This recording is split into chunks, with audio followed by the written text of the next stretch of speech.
गुरु भगवान के प्रेम के अनंत अनंत शुक्राने हैं। एक बार एक छोटा राज्य था, वहाँ का राजा और उसका सेनापति, मंत्री लोग, सिपाही लोग सब ठीक थे। एक दिन क्या हुआ, अचानक एक पड़ोसी राज्य जो बड़ा था इनसे, उन्होंने इन पर आक्रमण का ऐलान कर दिया कि हम इस छोटे राज्य पर, डेट बता दी 2-3 दिन बाद की, चढ़ाई करने जा रहे हैं।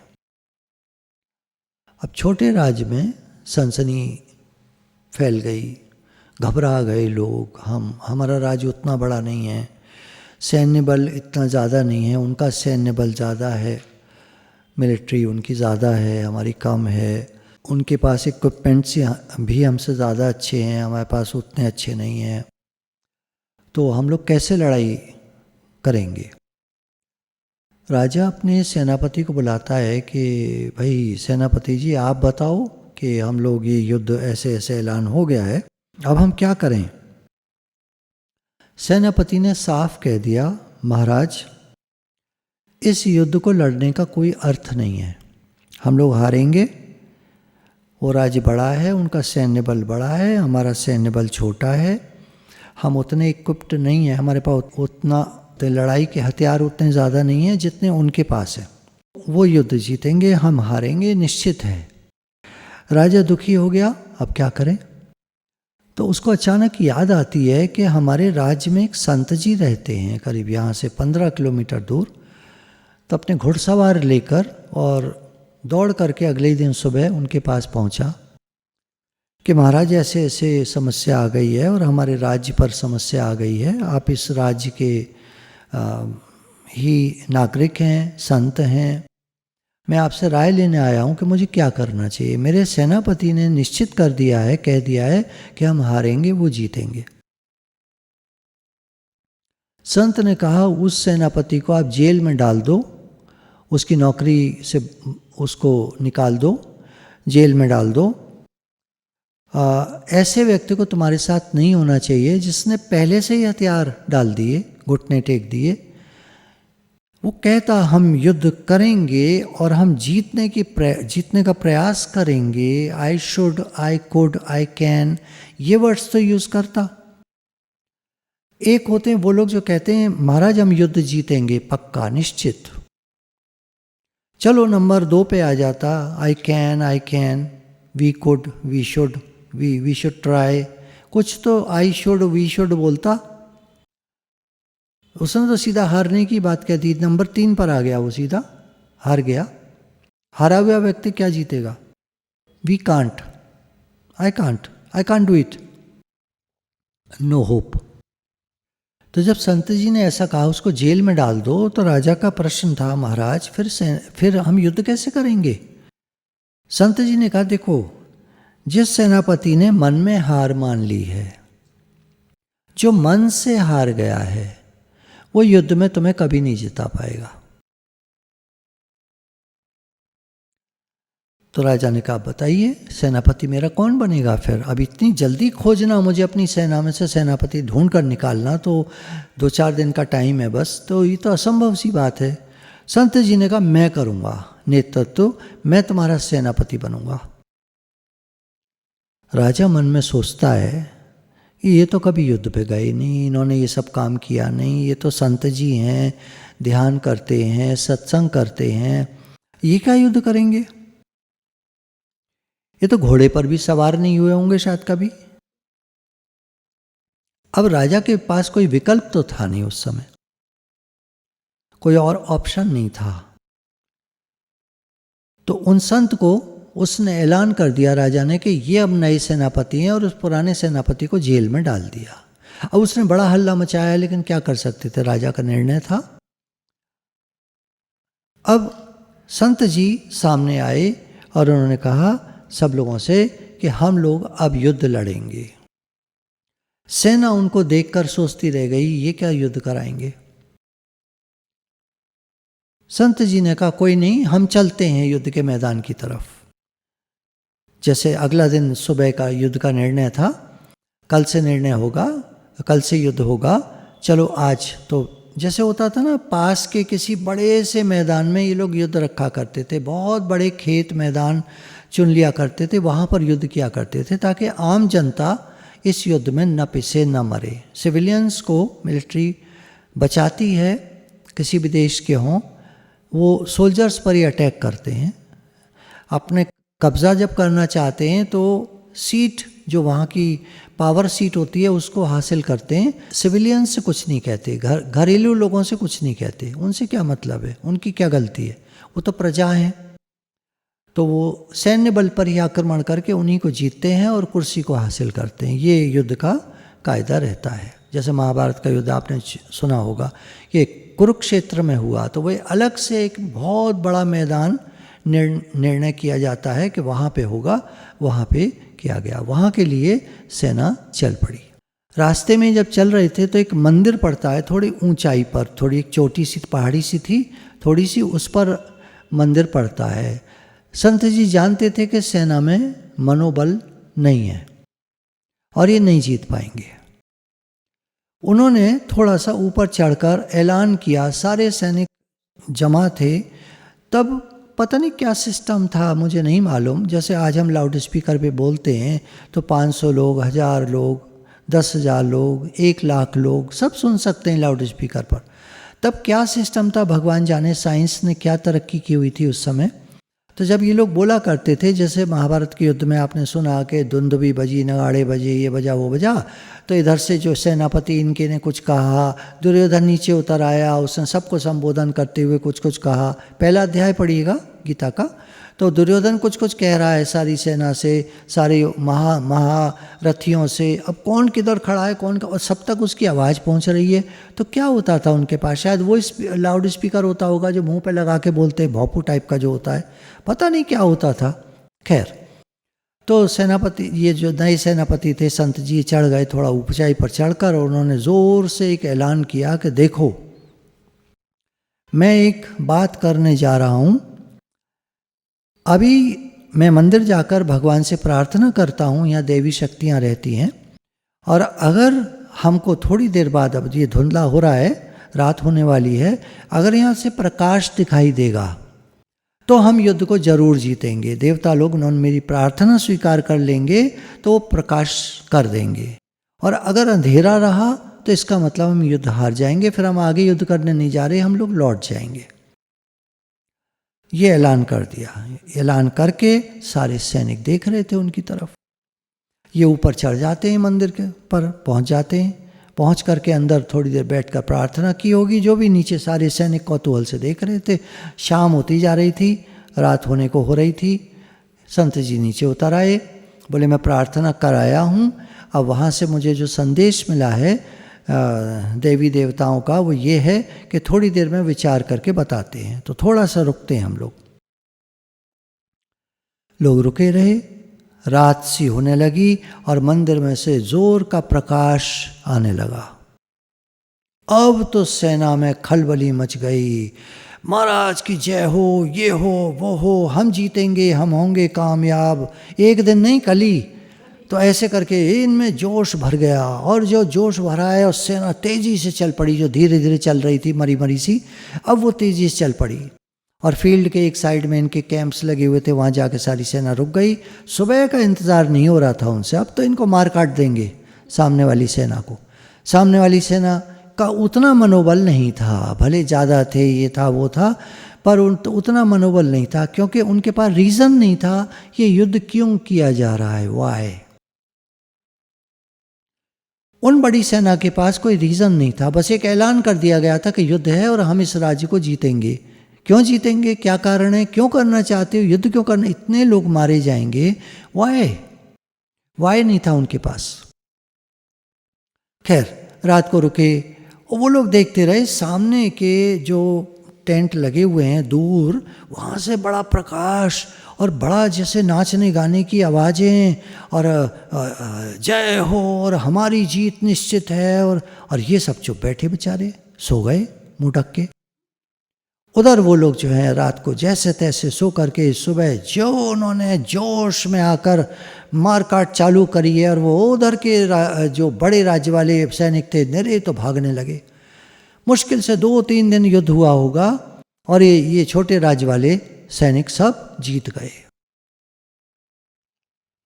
वो राजा को हार माननी पड़ी, बड़े वाले राजा को, और वो राज्य भी फिर इनका हो गया। अब इनका राज्य बड़ा हो गया कहने को। चलो अच्छा, अब से युद्ध करके सेना जब लौटने लगी तो मंदिर फिर पड़ा रास्ते में।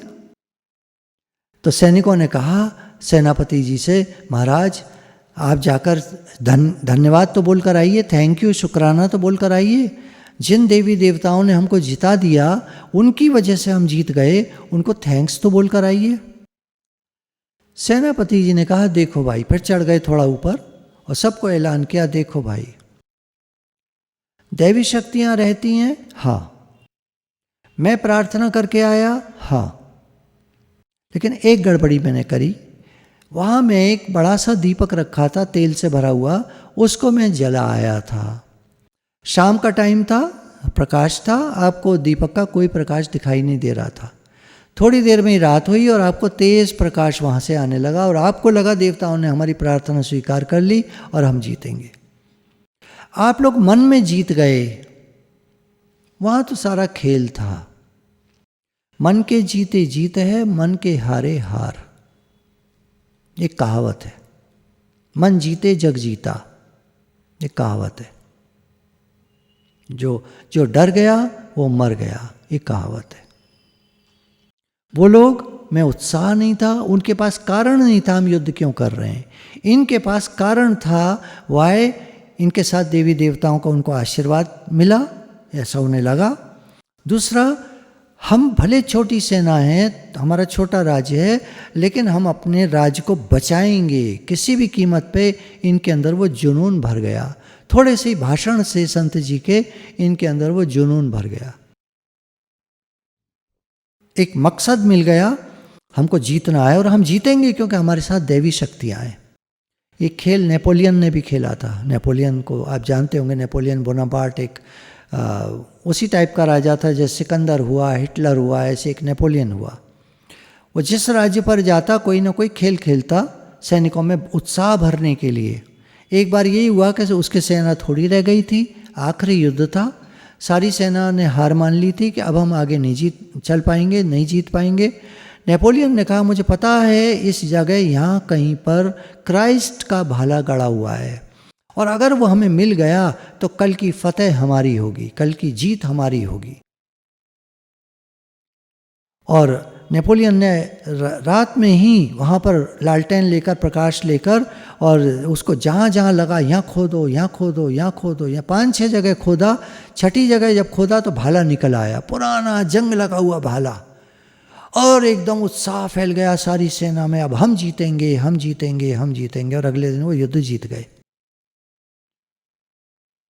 बात कम ज़्यादा ये वो इक्विपमेंट्स, मॉडर्नाइजेशन, तरक्की, बड़ा ये बड़ा वो, इसकी नहीं होती बात, मन की होती है, बात अंदर की होती है। As you think you experience. आप जैसा सोचते हो वैसे आप बन जाते हो, वैसा होता है। आपकी सोच आपका प्रारब्ध क्रिएट कर देती है, आपकी डेस्टिनी बन जाती है आपकी सोच से। मॉरल दिया है उसका दृष्टांत का, जो हम सोचते हैं वही घटनाओं में बदल जाता है और अंततः वही सच्चाई में बदल जाता है। तो अपने विचारों का ध्यान रखें। आसपास दुनिया में बहुत नेगेटिविटी है। आप देखते होंगे कभी आप शांत बैठे हैं और नेगेटिव बातें कभी कभी मन में आने लग जाती हैं। ऐसे में हमको ये थोड़ा सा काम करना पड़ता है, मेहनत करनी पड़ती है अपने साथ, कि उन नेगेटिव विचारों को हटाकर पॉजिटिविटी में आना होता है। नेगेटिव बातों को इग्नोर करना होता है और पॉजिटिव को लाना होता है। तो ये बात समझने की है, विचार करने की है, बहुत चलती है ये बात। हम जैसा सोचते हैं वैसा हमारा मन बनता जाता है। सोच पर ध्यान देना चाहिए, सोच को खराब नहीं करना चाहिए। देखिए सर्कमस्टेंसेस तो तरह तरह की होती रहती हैं। कभी हमारे मन के अनुकूल होती हैं, कभी प्रतिकूल होती हैं। हमेशा सब कुछ अच्छा हो ऐसा बाहर ऐसा होता नहीं, लेकिन हमको अपनी सोच को अच्छा रखना ये हमारे हाथ में काफ़ी कुछ है। शब्द पर ध्यान दीजिएगा, काफ़ी कुछ है। कभी कभी तो ऐसा होता है मन ओवर पावर कर लेता है और नेगेटिविटी में चला जाता है। उस टाइम शांत रहने की ज़रूरत है, वो निकल आएगा वहाँ से। Life is just like graph, sinus curve होता है, up and down up and down up and down. ऐसे जीवन है। जीवन को भगवान ने कहा है संसार सागर है, सागर की तरह है। सागर में बीच में लहरें थप थप थप थप थप थप ऐसे होती रहती हैं, ऊपर नीचे ऊपर नीचे। वहाँ वो वाली लहरें नहीं आती सागर के बीच में, ये तो किनारे पर आती हैं। ये जो लहरें आती हैं इस तरह की, ये तो किनारे पर आती हैं, बीच में तो ऐसे ऐसे होता रहता है बस पूरा टाइम। सारी लहरें छप छप छप छप छप छप छप छप ऐसे होता रहता है। ये साइनस कर्व। जीवन में उन्नति करते जाएं हम, इसके लिए पिछली बार हम कुछ पॉइंट्स ले रहे थे, सक्सेस के पॉइंट्स कह सकते हैं, या लगातार उन्नति करते जाएं उसके लिए कुछ बातें हम लोग ले रहे थे।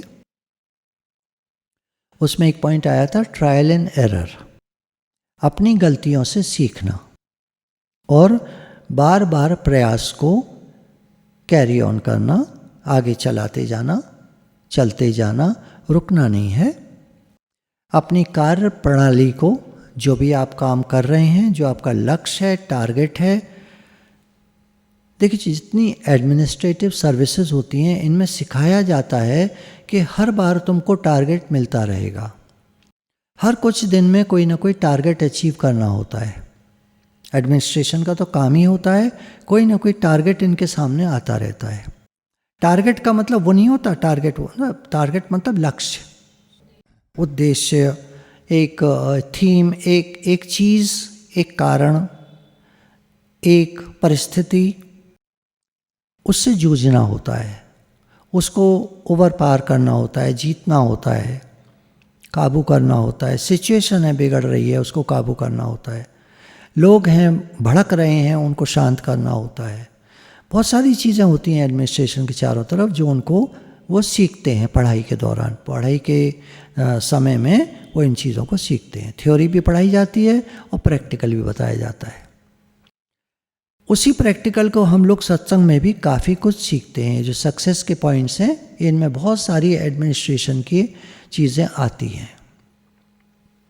जैसे मैंने आपको पहले बताया था कि जो इंटरव्यूज़ होते हैं हमारे सत्संगी बच्चे बहुत अच्छे से दे पाते हैं, क्योंकि इन्होंने बहुत सारी बातें सुनी हुई होती हैं। कमरे में बोर्ड बैठा हुआ है, 7 लोग हैं, बच्चे को एंट्री लेनी है, दरवाज़ा खोल के घुसेगा तो उसके घुसने की चाल, तरीका, उसका एटीट्यूड, उसका जो भाव है, उसका जो कॉन्फिडेंस है, वो लोग शुरू में ही देख लेते हैं घुसते समय, जब वो घुस रहा होता है।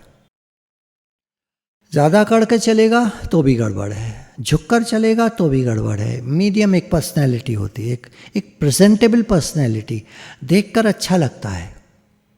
अगर आप अकड़ कर चलोगे तो आपको देखकर अच्छा लगेगा किसी को, और आप झुककर चलोगे, sir sir sir good morning sir, good morning sir, get out, good morning sir, get out, good morning sir, welcome welcome, हाँ वाह, बैठो बैठो। और फिर अपनी फाइल को खोलने का स्टाइल, अपना एक कॉन्फिडेंस होता है उसका, एक जब बैठने का और बात करने का और हर चीज़ का उसका एक कॉन्फिडेंस होता है। वो कॉन्फिडेंस बहुत पसंद करते हैं। फिर जैसे आपको बहुत सारी बातें बताई थी कि जैसे बाहर वरांडे में लाइट जल रही थी बेकार, वो अपना ध्यान नहीं दिया, नल चल रहा है, पंखा चल रहा है, वहाँ कोई नहीं है बैठा है, फिर भी जो इतनी सारी चीज़ें हम लोग जनरल बातें सीखते हैं जो कल अम्मा जी के जो जीवन में थी वो हम लोगों ने ली थी, उनको भी अगर आप देखेंगे वो सब एटिकेट्स, मैनर्स, कॉमन सेंस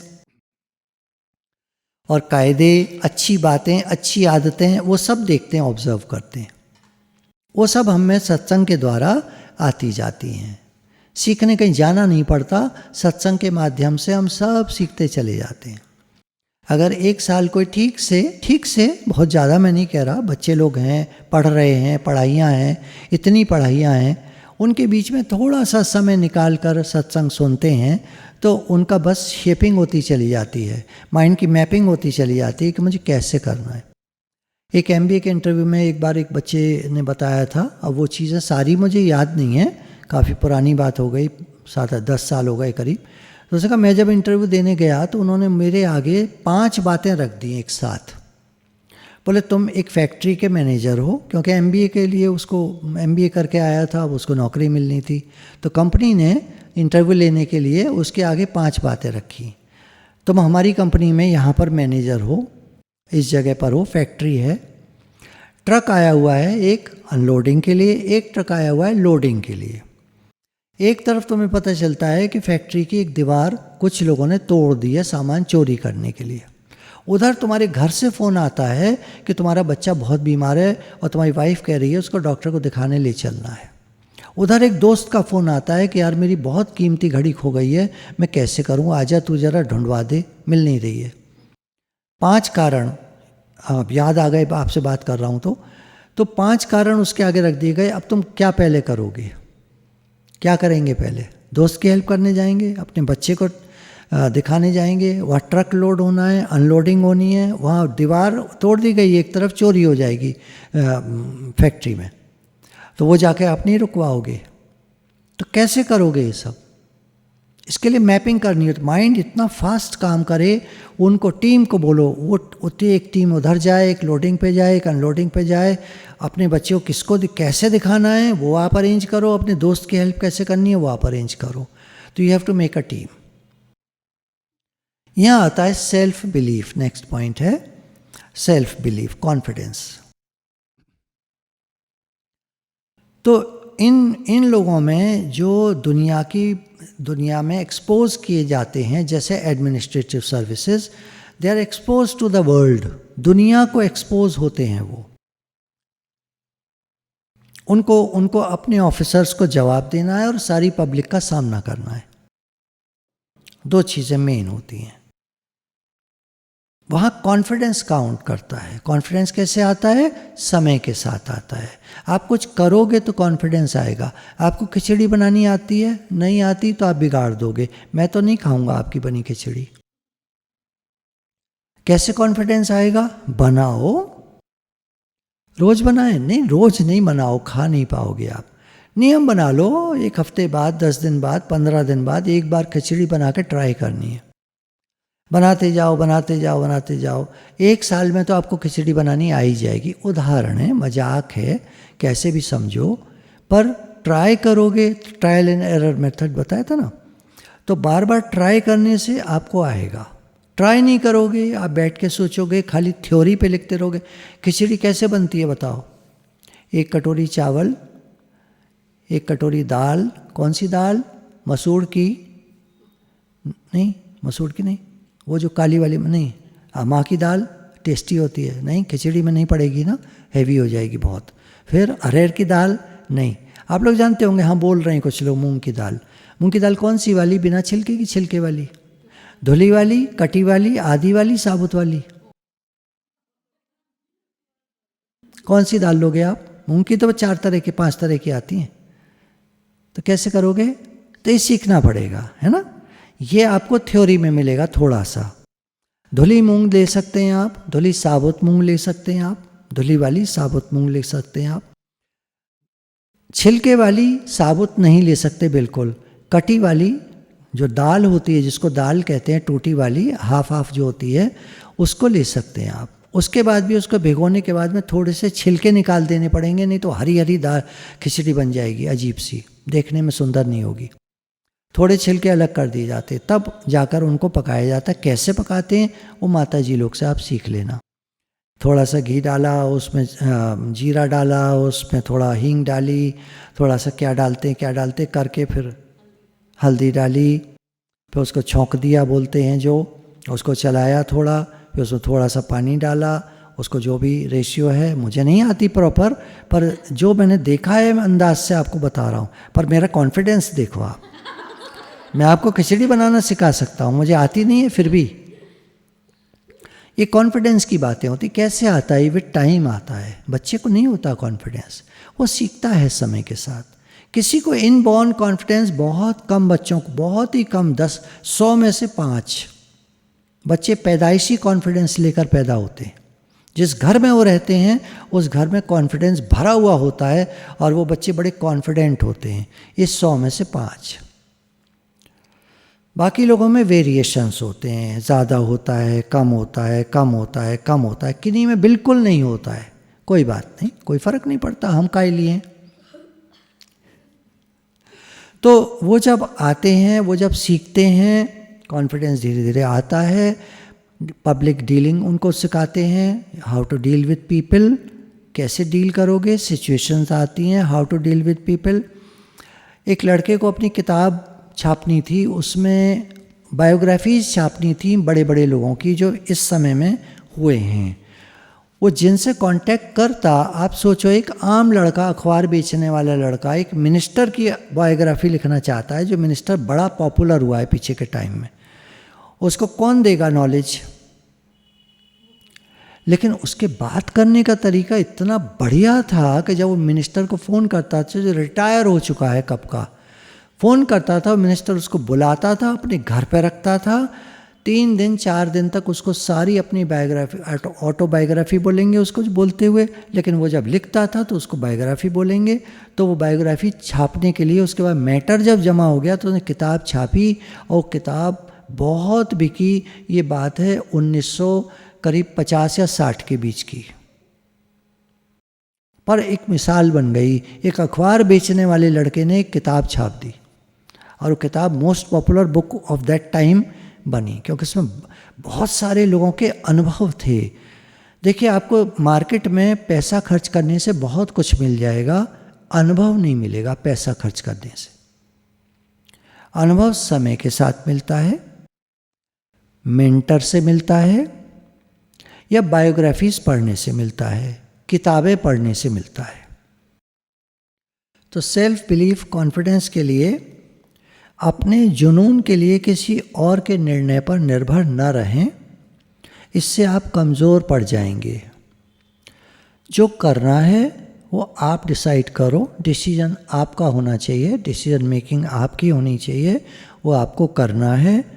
अपने डिसीजन को जल्दी ना बदलें जब तक कि मजबूर ना हो जाए बदलने के लिए। लगातार लगे रहने से ही सफलता मिलती है। कोई भी काम एक दिन में नहीं आता है। Rome was not built in a day. Rome एक दिन में नहीं बन गया था, 100 साल लगे थे। हमको अपना जीवन बनाना है तो हार्ड वर्क और इंटेलिजेंस के द्वारा उसको हम बनाते चले जाते हैं। It's progressive realisation of a worthy goal. Progressive है ये सब। एक दिन में कोई नहीं कह सकता मैं सक्सेसफुल हो गया। Takes time. जब हम घर से कार में निकलते हैं तो हम सोचते हैं कि कितना समय लगेगा पहुंचने में, कितनी भीड़ मिलेगी, कौन सा रास्ता लेना है, कौन से तरीके को अपनाना है। तो ये सब विचार करके हम निकलते हैं। इसी तरह कोई भी काम करना है तो विचार करके, उसको मैपिंग करके, उसको समझ करके तब उसको करने में लग जाना चाहिए। गलतियां इंसान से होती हैं, ट्रायल एंड एरर मेथड, और सीखते जाना है।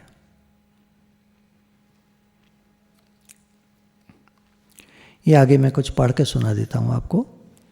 Stop thinking about what it is that you fear. आप किस चीज से डरते हो उसको सोचना छोड़ दो।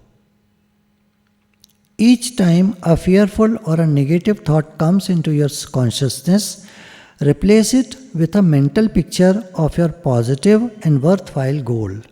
जब भी कोई नाकामयाबी, डर, घबराहट का विचार आए माइंड में, कॉन्शियसनेस में, तो उसको एक पॉजिटिव मेंटल पिक्चर से कि नहीं सब ठीक हो जाएगा, भगवान मेरे साथ हैं, सब ठीक हो जाएगा। एक पॉजिटिव और वर्थवाइल गोल, अपना एक गोल जरूर होना चाहिए, अपना एक लक्ष्य होना चाहिए सामने। उस लक्ष्य को दिखाओ कि मुझे ये बनना है। जो भक्त हैं वो अपने आगे लक्ष्य रखते हैं, मुझे भगवत प्राप्ति करनी है। भगवान से मिलके एक होना है, मुक्ति प्राप्त करनी है। जो भी उनकी सोच होती है उसको आगे रखते हैं और बढ़ते जाते हैं। लोग क्रिटिसाइज करते हैं, हालतें परिस्थितियां बदलती हैं, कभी तबीयत ठीक है, कभी नहीं ठीक है, कभी कुछ है, कभी कुछ है, कभी खाने को अच्छा है, कभी नहीं अच्छा है, कभी पहनने को अच्छा है, कभी नहीं अच्छा है। दत्तात्रेय मुनि ने कहा ना कि जैसे मिलता है मैं वैसे रह लेता हूँ, क्योंकि मेरा लक्ष्य बड़ा है, महान है। मैं अपने लक्ष्य की तरफ दृष्टि रखता हूँ, कपड़ों और खाने की तरफ नहीं। मखमल के गद्दे मिल रहे हैं कभी सोने को, किसी राजा ने बुला लिया, और कभी झोंपड़ी में पड़े हैं, कहीं कहीं सांप बिच्छुओं के बीच में हैं, कहीं महल में हैं। ये सब बदलता रहता है। लेकिन जिसको अपना गोल, अपना लक्ष्य याद है, वो रुकता नहीं है, वो चलता रहता है। There will be times when you feel like giving up. कभी कभी ऐसा भी समय आ जाता है जब आप ये सोचते हो कि मैं नहीं कर पाऊंगा, इस चीज को छोड़ देता हूं। मनुष्य निगेटिव जल्दी सोच लेता है, इसलिए सफलता मुश्किल लगती है। यहां हमें भगवान का सहारा लेना होता है। Why fear when God is near. जब भगवान मेरे साथ हैं तो डर काहेगा। नेक्स्ट पॉइंट आता है पुश बियॉन्ड योर लिमिट्स। तुम कर सकते हो, यह वाक्य मन में चलता रहे। भगवान मेरे साथ हैं, मैं कर सकता हूं। और सेनापति ने कहा ना हम नहीं जीत पाएंगे, तो संत ने क्या कहा, एक जोश भरा सबके अंदर, हम निश्चित जीतेंगे, निश्चित, क्योंकि इस संसार के सभी देवी देवता हमारे साथ हैं। ऐसा एक जोश भर दिया और सारे सैनिक कितने जोश से भर गए। जैसे धीरू भाई अंबानी से किसी ने पूछा आपका सफलता की क्या राज है, अगर हम कहें कि 5 पॉइंट्स बताइए तो आप क्या बताएंगे। उन्होंने कहा 1 मेहनत, 2 मेहनत, 3 मेहनत। तो उस पत्रकार ने कहा क्या बोल रहे हैं आप, ये तो बता दिया आपने। बोले नहीं, 5 पॉइंट्स आपने पूछे ना, तो 5 में से 3 है मेहनत, इतनी मेहनत। चौथा है शेयरिंग ऑफ वेल्थ। मैं कभी पैसा अपने पास नहीं रखता, ये मैं केवल अपने लिए नहीं कमा रहा हूँ, मैं सबके लिए कमा रहा हूँ। उनकी सोच बहुत बड़ी थी। कर लो दुनिया मुट्ठी में का क्या मतलब है, मुट्ठी में कर लो नहीं, इतना प्रेम जगा दो सबके अंदर कि सब आपके हो जाएं, ये है कर लो दुनिया मुट्ठी में। वो नहीं जो ईगोइस्टिक सोचता है मैं सबको हड़प लूँगा, मैं ये कर लूँगा, मैं सब, मेरा सब हो जाएगा, मैं सब खा जाऊँगा। नहीं, ये तो गलत है, उल्टा हो जाएगा। कोई नहीं पूछता ऐसे व्यक्ति को। ये शेयरिंग ऑफ वेल्थ, सबको मिले, सबको मिले, सब जितने लोग उनसे जुड़े वो सब अमीर हो गए। भक्त के साथ जितने जुड़ते हैं वो सब भक्त बन जाते हैं। हमारे गुरु के साथ जितने लोग जुड़ते हैं, कोई गुरु बनना चाहता है गुरु बन जाता है, कोई बच्चा बना रहना चाहता है बच्चा बना रहता है। सत्संग सब करते हैं, गुरु के साथ जुड़ते हैं तो हम सत्संग करते हैं। किसी मेंटर के साथ जुड़ते हैं तो जो फील्ड का हमें मेंटर चाहिए उससे जुड़ते हैं, तो उस फील्ड में हम राइज कर जाते हैं। कोई गोल सेट किया है हमने, उस गोल की तरफ बढ़ने के लिए वही लोग हमको चाहिए जो उसी गोल की तरफ बढ़ रहे हों। Avoid distractions. जिस गोल की तरफ हमें बढ़ना है हमारे साथ वही लोग होने चाहिए जिनका लक्ष्य भी वही गोल हो, तो हम अच्छे से बढ़ पाएंगे। खैर, इनका पॉइंट था शेयरिंग ऑफ वेल्थ। जितना कमाते थे उसमें से परसेंटेज बना दिया था शेयर होल्डर्स का, उतना परसेंट उनको दिया जाता है और उनके शेयर की मार्केट वैल्यू बढ़ती चली गई बहुत तेज़ी से। जब से वो लगे, विमल इंडस्ट्रीज जो खोली थी शुरू में, उसके शेयर बहुत ऊंचे चले गए थे। 10 रुपये का शेयर उस ज़माने में शायद 200 का 300 का हो गया था। 10 रुपये का शेयर उस समय में, बात कर रहा हूँ लगभग 75-80 के बीच की। अब फिर 5वां आता है अपने साथियों से प्रेम। किसी भी एक संस्था में आप तभी बढ़ पाओगे जब अपने साथियों से प्रेम करोगे। आप काटोगे, आप उनसे मिलकर नहीं चलोगे, तो आपकी संस्था राइज नहीं कर पाएगी। ये गलती हम लोग कभी कभी कर जाते हैं कि हम अपने साथियों से पूरा प्रेम नहीं कर पाते, उनका मजाक बना देते हैं, उनकी बुराइयां कर देते हैं, गॉसिप करते हैं। ये सब गलत है। ऑर्गेनाइजेशन को राइज करने के लिए हम सबको एक होना होगा। पांचवा उनका पॉइंट होता था अपने साथियों से प्रेम का भाव। तो अपनी जो भी कंपनीज वो बनाते थे उनमें वही लोग रखते थे जो आपस में प्रेम से चलते थे, और खुद भी उनका बड़ा प्रेम का एटीट्यूड था। मैं आपको एक उदाहरण देता हूँ। मेरे बड़े भाई की वाइफ, मेरी भाभी जो हैं, वो रिलायंस एक स्कूल में टीचर थी। तो उनके बेटे की शादी आई तो नीता अंबानी जो हैं उन्होंने खुद ने, मेरी भाभी जो अच्छी पोस्ट पर थी वहाँ उनके स्कूल में, तभी वो स्कूल स्टार्ट हुआ था 2-3 साल पहले, तो उनको बोला दिल्ली में आप शादी कर रहे हो ना, हमारा एक बड़ी अच्छी रोड है दिल्ली की, असफ अली रोड या क्या, वहाँ पर रेस्ट हाउसेज़ हैं, गेस्ट हाउसेज़ हैं कंपनीज़ के, रिलायंस का भी वहाँ पर गेस्ट हाउस है। तो उन्होंने कहा वो तुम ले लो 3 दिन के लिए और वहाँ से शादी करो। कौन सी कंपनी होगी, कौन सा मालिक होगा जो अपने साथ के वर्कर्स पर इतना ध्यान देगा। और वहाँ आकर उन्होंने 3 दिन में वो शादी की और बड़े मन से, बड़े अच्छे से। तो अपने साथियों के प्रति प्रेम का भाव, उनकी समस्याओं में साथ देना, उनके काम आना, ये इन लोगों का, जो सक्सेसफुल लोग होते हैं उनका ये तरीका रहता है। हर आदमी का एक सपना होता है, कुछ करना चाहता है। तो आगे एक पॉइंट में कह रहे हैं, प्रारंभिक जीवन में हर छोटे काम को करने की आदत बना लेनी चाहिए। प्रोक्रेस्टिनेशन, काम को टालना, इसको तो बिल्कुल छोड़ देना चाहिए शुरू से। जब से आपको समझ आई, जब से आपने सत्संग सुना, जब से आपने कहीं पढ़ा या सुना, प्रोक्रेस्टिनेशन को अपनी जीवन से निकाल दो। काम को टालो मत, तुरंत करने की आदत डालो। ये आपको बहुत ऊंचाइयों तक ले जाएगा। इसमें आलस्य का त्याग होता है। सुबह उठकर पॉजिटिव एफर्मेशंस करना, पानी पीना, व्यायाम करना या वॉकिंग वगैरह, एज के हिसाब से सुबह से ही वो व्यक्ति एक्टिव हो जाता है। फिर आगे का पॉइंट है, मैं पढ़ के सुना देता हूँ आपको। So many people walk around with a meaningless life. बहुत सारे लोग दुनिया में, उनके आगे कोई लक्ष्य नहीं है, ऐसे हैं। बड़ा लक्ष्य। दे सीम हाफ स्लीप, आधे सोए से रहते हैं वो, अर्थात मन से मिले हुए, कर रहे हैं कुछ और, सोच रहे हैं कुछ और। Even when they are busy doing things they think are important, जो चीज़ें ज़रूरी होती हैं उनको कर रहे होते हैं, फिर भी उनका दिमाग कहीं और होता है। This is because they are chasing wrong things. ऐसा लगता है उन्होंने गलत राह पकड़ ली है। राह कोई भी गलत नहीं होती, सब राह सही होती हैं, लेकिन उनके पसंद की राह ना होने के कारण उसको हम गलत राह कह रहे हैं। पसंद है नहीं जो काम वो कर रहे हैं, तो कैसे होगा फिर? कैसे मन लगेगा? कैसे राइज करेंगे? पसंद तो है नहीं वो काम, चुन लिया बस। क्यों चुन लिया? 10 दोस्त मेरे वो काम कर रहे हैं और उसमें बड़ा प्रॉफिट है, करने लग गए, काम में मन लग नहीं रहा। कैसे प्रॉफिट हो जाएगा? और हो भी जाएगा तो कब तक हो जाएगा? कितना हो जाएगा?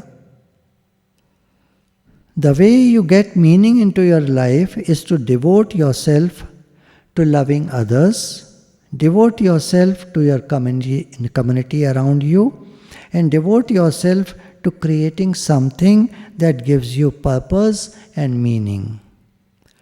अगर हम जीवन में कामयाब होना चाहते हैं तो उसके लिए बहुत आवश्यक है कि हम अपने को डिवोट करें, इस बात में लगाएं कि हम सबसे प्रेम का भाव रखें। हमारी जो कम्युनिटी है, इंसान के प्रति प्रेम का भाव, सारे विश्व का कल्याण हो, सबका भला हो, ऐसा भाव। ये देखिए जो मैं पढ़ रहा हूँ, ये एक अंग्रेज़ है, साइमन सिनेक, उसकी बुक से मैंने लिया है। पॉजिटिव थिंकर है, स्पीकर है।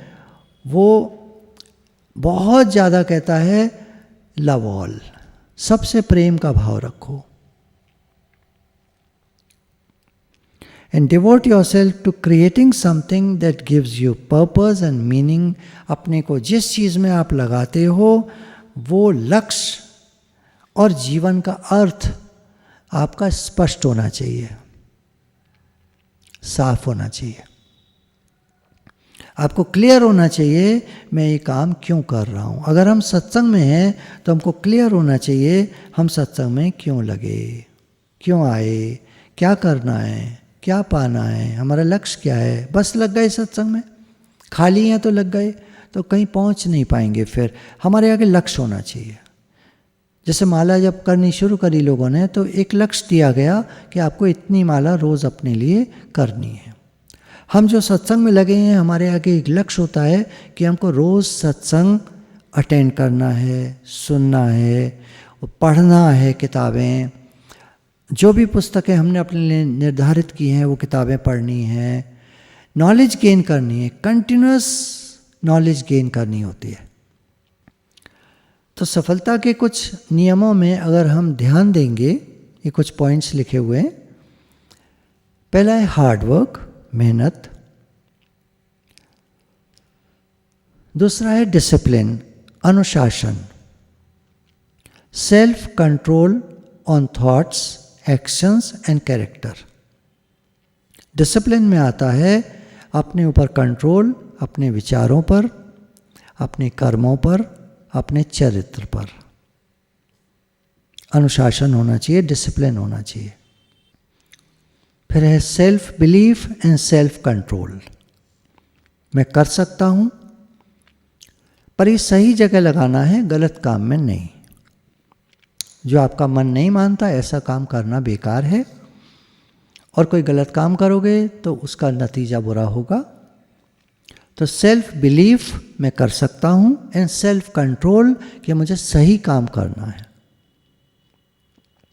जिसमें हेल्पिंग अदर्स एक थीम होना चाहिए। वर्कर्स क्यों रख रहा हूँ, इनको काम मिलेगा।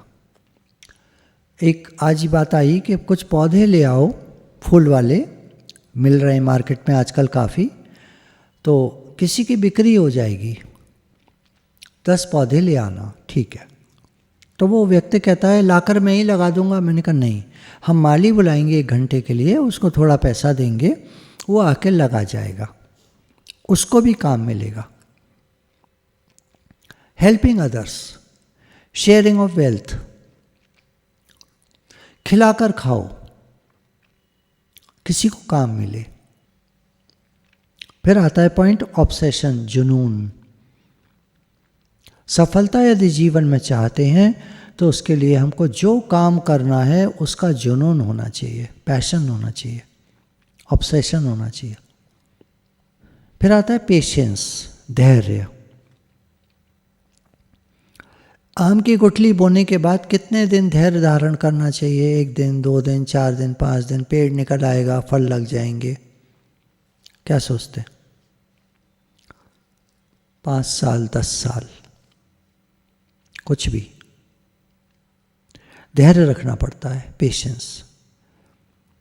आपको उसको खाद भी लगानी है, खोद भी लगानी है, पानी भी लगाना है, लगातार उसकी संभाल करनी है, तब उस पर फल आएंगे जल्दी और अच्छे। आपने बीज बोकर छोड़ दिया तो पता नहीं क्या होगा उसका। फैक्ट्री लगाई, छोड़ दी तो बस खत्म। लगातार लगे रहना पड़ता है। फिर आता है पॉइंट है वह विजन, गोल। गोल सेटिंग बहुत ज़रूरी है। ये शुरू में होना चाहिए था, लेकिन विजन उसी के पास होता है जिसके अंदर पहले ये गुण होते हैं: hard work, discipline, self belief, self control, obsession, जुनून, पैशन और पेशेंस। जिसके अंदर ये 5 चीज़ें होती हैं, इसके बाद वो अपना गोल सेट कर सकता है। एक आम आदमी गोल सेट तो कर लेगा, पर उसे पता कुछ नहीं होगा कैसे करेगा, क्या करेगा, क्या करना है, कैसे करना है। वहाँ तक पहुँचना ठीक है, चलो कैसे नहीं पता उसको, वाई नहीं पता उसको, क्यों करना चाहता हूँ मैं ये, उसको नहीं पता। तो छठा है वह विजन, गोल सेटिंग। फिर आता है इग्नोर द नेसियर्स। बहुत सारे लोग मिलेंगे जो कहेंगे तुम नहीं कर सकते। जब हम सत्संग में लगे थे तो लोगों ने एक तो मजाक उड़ाया, बाबा जी बन गया है, ये है वो है, बातें करना बहुत आसान है, थोड़ा सा पढ़ लिया बोलने लग गए, कुछ कुछ कुछ कुछ लोग बोलते रहते थे। फिर कुछ कहते थे तुम पहुंचोगे कहाँ इससे, भगवान कहीं दिखते हैं, भगवान किसी ने देखे? तो कह रहे इग्नोर द नेसियर्स, जो भी आपका रास्ता ब्लॉक करते हैं, रोकते हैं, काटते हैं, नहीं बोलते हैं, तुम नहीं कर सकते, उनकी तरफ ध्यान मत दो, इग्नोर करो। तुम और ये हा देख जरा अपनी तरफ, ऐसे बोलते हैं लोग। नहीं, क्यों? हम कर सकते हैं, क्यों नहीं कर सकते? किसी ने कह दिया कुछ, हमारे ऊपर एक कमेंट पास कर दिया, हमारे माइंड में वो कमेंट चल रहा है, इस चीज़ को हटाना सीखो। आज का सत्संग खास यंग जनरेशन के लिए होता है। इस चीज़ को हटाना सीखो, जो लोग निगेटिव बोलते हैं उनसे ध्यान हटाना है। नहीं, मुझे करना है तो करना है। अरे क्या हो गया, सफलता नहीं मिली तो क्या होगा, अनुभव तो नया होगा। और मैंने तो देखा है, जितने लोग मैं देख रहा हूँ इस समय चारों तरफ हैं, जो लोग प्रयास में लगे हैं और मेहनत कर रहे हैं, मैं तो उन सबको सफल होते देख रहा हूँ। एक भी असफल मेरी जानकारी में नहीं है। हाँ, कोई बहुत अच्छा कर गया, कोई थोड़ा कम अच्छा कर पाया, वो तो चलो ठीक है, वो और कई कारण होते हैं, पर सफल सब होते हैं। फिर दोबारा आता है हार्ड वर्क। जब आप हैव अ विजन, आपके पास विजन आ गया, गोल आ गया, आपने नेसियर्स को इग्नोर कर दिया, जो नो कहने वाले लोग हैं आपने उनको इग्नोर कर दिया, अब फिर से आता है हार्ड वर्क। अब आप मेहनत में लग जाओ। उसके बाद पॉइंट है, do not have a plan B. मैं ये कर रहा हूँ, ये करना चाहता हूँ, दम लगा रखा है, पूरा जोर लगा रखा है, लगा पड़ा हूँ, लेकिन अगर नहीं हुआ तो फिर मैं ये कर लूँगा। भगवान ने कहा संकल्प विकल्प का त्यागी। एक बार तुमने जिस काम को चुन लिया, अब उसमें संकल्प विकल्प मत करो, अब डामाडोल मत हो। Do not have plan B, I have plan A, that's final, that's finish. ये ना एक अंदर में ना खुनकी होती है। आगे कहेंगे अगर आप नहीं कर पा रहे हो किसी कारण से, लंबा अरसा हो गया, तो then go to plan B. वो एक आगे की बात है। अभी शुरू में अगर माइंड में प्लान बी रख लोगे ना, तो आप प्लान ए में कामयाब नहीं हो पाओगे। नहीं, I have only plan A, ये मेरा गोल है, ये मेरा लक्ष्य है। फिर देखेंगे, जैसा होगा तब देखेंगे, अभी नहीं, अभी तो यही है और कुछ नहीं है।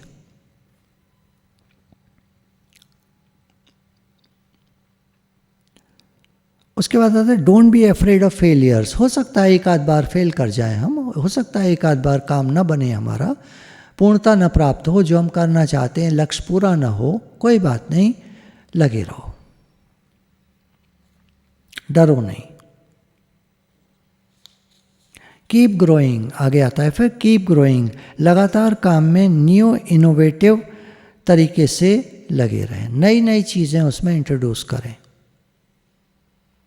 इसको कहते हैं कीप ग्रोइंग। ग्रो करती जाती है संस्था, नई नई चीज़ें उसमें लाती जाते हैं।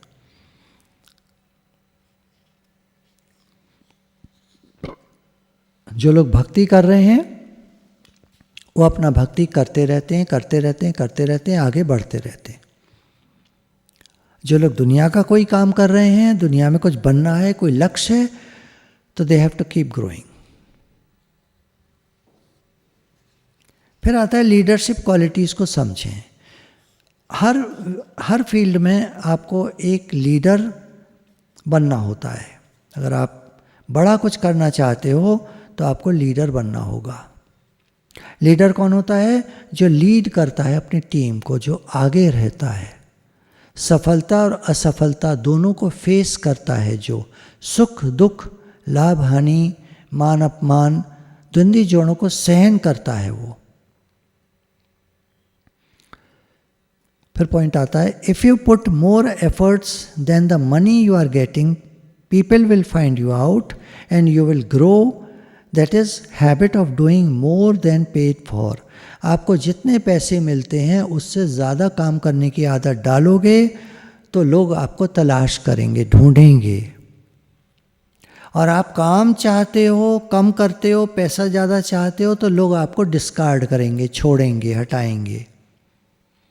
आप काम ज़्यादा करते हो, पैसे कम मांगते हो, आप कहते हो जैसे आप ठीक समझें दे दो, मुझे तो काम से मतलब है, काम दीजिए। ऐसे में लोग मिल रहे हैं आजकल मुझे जो कहते हैं काम दीजिए, पैसे का हमें कुछ नहीं, पैसे का जैसे आप देंगे ठीक है, हमें काम चाहिए। और ऐसे लोग तरक्की करते चले जाते हैं। कितने पैसे दोगे? वो तो फिर पैसे दो, काम कराओ, भागो, अब जाओ यहाँ से। कुछ यंग लोग मिलिट्री में बहुत जाना चाहते थे, तो पूछा क्यों जाना चाहते हो, तो कुछ ने कहा तनख्वाह अच्छी मिलती है। ये कोई बात नहीं हुई, गवर्नमेंट ने भी इस चीज़ को सुन लिया और उन्होंने कुछ ऐसे प्लान लगा दिए अब कि मिलिट्री में एडमिशन ले लो, इतने साल काम, उसके बाद छुट्टी, कोई पेंशन नहीं, कोई तनख्वाह, कोई उसके बाद कोई वो नहीं, बस एक लमसम अमाउंट दे देंगे, जाओ कोई बिजनेस खोल लो, कुछ करो, छुट्टी। क्योंकि उन्होंने देखा कि लोग तनख्वाह के लिए आ रहे हैं। ये तो गलत हो गया ना, देश सेवा के लिए आना चाहिए मिलिट्री में, तनख्वाह के लिए आना चाहिए। तनख्वाह चाहिए तो कहीं और जाओ, सरकारी नौकरी कोई और होगी, नहीं तो कोई अपना धंधा शुरू करो, काम शुरू करो अपना। पैसे के लिए मिलिट्री नहीं होती, हर चीज़ का एक कायदा होता है। हम एडमिनिस्ट्रेटिव सर्विसेज में जाना चाहते, क्यों? देश सेवा के लिए। वाई क्लियर होना चाहिए हमारे आगे, ask why I am doing this, मैं क्यों कर रहा हूं ये काम? देश सेवा के लिए। दिक्कतें तो आएंगी, लोग कहेंगे बड़े ईमानदार आए, ये है वो है, लोग तो कुछ कुछ कहेंगे, पर सब ठीक रहता है। आप दूसरे को बस एक चीज़ सीखने की है, ये मैं सबसे कहता हूँ, दूसरे के काम में उंगली मत करना। तुम उंगली करोगे हाथ तुम्हारा ही कटेगा। लोग रिश्वत लेते हैं, तुम नहीं, मैं नहीं लेने दूंगा, ये कभी मत करना, ये उंगली मत करना कभी। तुम उन्हें करने दो जो कर रहे हैं, तुम मत लो, तुम मना कर दो, तुम हाथ जोड़ दो, हाथ जोड़कर मना करो, लड़कर मना मत करो, अहंकार से मना मत करो। लोग यही गलती करते हैं, ईमानदारी का अहंकार करते हैं, वहीं वो ठप हो जाते हैं। ईमानदार और होशियार, एक कॉम्बिनेशन हमको सत्संग से मिलता है, कॉम्बो पैक। दुनिया भी भगवान भी दोनों मिलते हैं हमको सत्संग के माध्यम से। संसार एक चीज देगा, पैसा, पद, मान, सम्मान दे करके फिनिश, खत्म, मर गए, कहानी खत्म।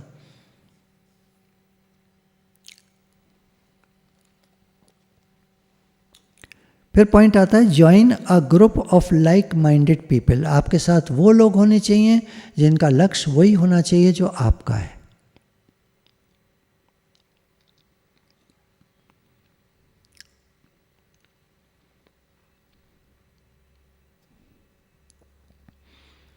कुछ लोग कोचिंग ज्वाइन करते हैं तो वही वाली करते हैं जो उनका लक्ष्य होता है, तो उनको फिर वहाँ वही बच्चे मिलते हैं जो उनका लक्ष्य सेम होता है।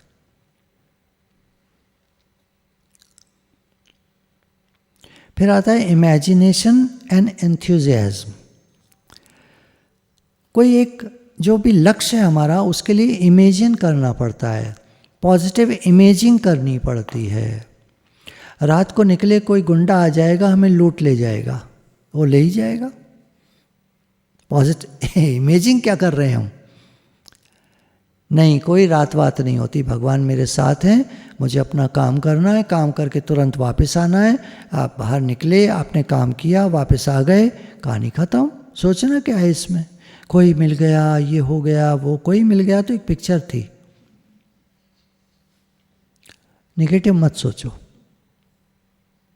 हटाओ इसको। माइंड में आती हैं बातें, सबके आती हैं, इनको हटाओ।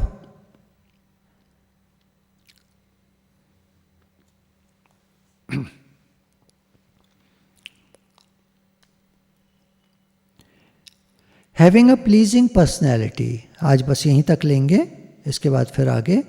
हैविंग अ प्लीजिंग पर्सनैलिटी, कपड़े सिंपल, ईटिंग हैबिट्स सिंपल। मैंने आपको बताया था जेफ बेजोस का, कितना बड़ा आदमी होने के बावजूद भी उसके पास केवल 5 सूट हैं, बदल के पहनता है, कलर सबका सेम है। कैसे पता चले 5 सूट हैं? थोड़ा थोड़ा अंतर है बस, तो बदल के पहनता है और वही सूट लगाता, उसको सोचना नहीं पड़ता कल मैं क्या पहनूंगा।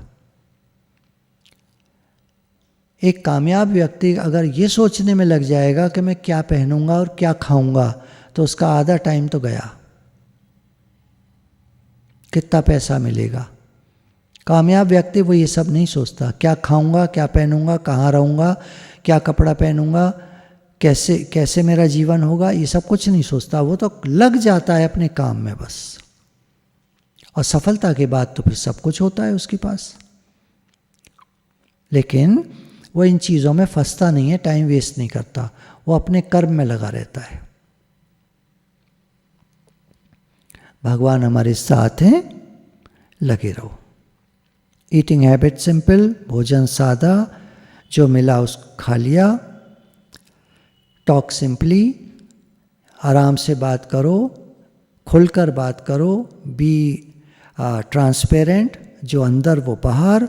नो फ्लावरी लैंग्वेज, घुमा फिरा के बात मत करो, सीधी बात करो। और फाउल लैंग्वेज का, गालियों का इस्तेमाल कभी मत करो।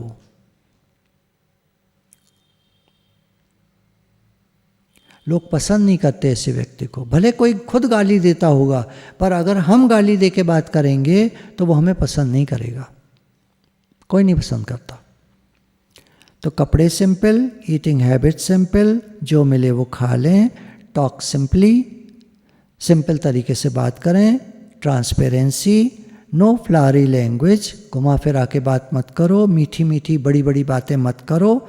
आप साधारण बात करो, एक सिंपल व्यक्ति की तरह बात करो। गालियाँ मत दो, गलत तरह से मत बोलो।